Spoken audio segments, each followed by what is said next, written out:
Hey friends, it's Heather Quiros here with First Century Youth Ministry. And today I want to talk to you about the calling of the disciples. Now, if you haven't already, I would encourage you to check out my video on the age of the disciples, as it will better help you understand where we're headed in this video. But just to kind of recap real quickly about that video, essentially I share about from Jewish history and the history of the Bible, about how the disciples, except for Peter, were in fact teenagers. Today we want to talk about the calling of the disciples. And this is where Jesus and his contemporaries were a little bit different.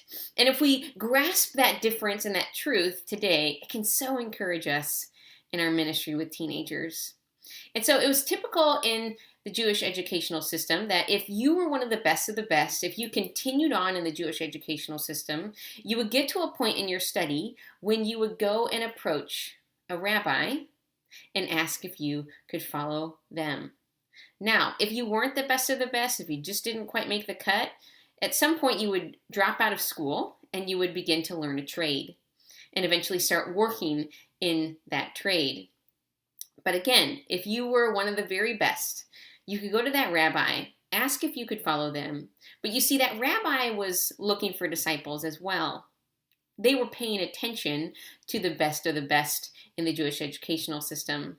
And if that rabbi didn't think that you had what it took to be their disciple, they had every right to say no. And so the thing about Jesus, though, Jesus flips it all around. And I love this about Jesus because he always does things better. And so Jesus, what he ends up doing is, we don't see that Jesus goes to the synagogue looking for disciples. So he hasn't gone to the ones who are the best of the best in the Jewish educational system. Jesus goes to young men who are working a trade. They're the ones who didn't make the cut in the Jewish educational system. They're the ones who people said, you don't have what it takes. But Jesus goes to them and he says, come and follow me. So what Jesus is saying from a first century perspective to that young man who's out fishing or sitting in a tax collector's booth who already believes that they don't have what it takes, is he's saying, I think that you can be like me. Wow. And so Jesus takes the dropouts. He takes those who others didn't believe had what it took.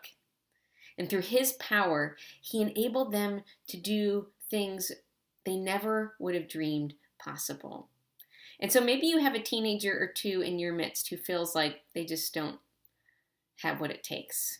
Be encouraged to share this message with them today, that Jesus believes that they can be like him.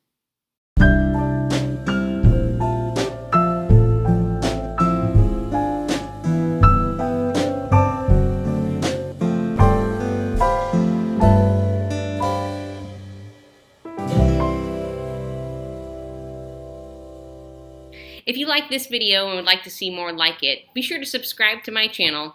Also, you can pick up a copy of First Century Youth Ministry. Just follow the link provided in the description.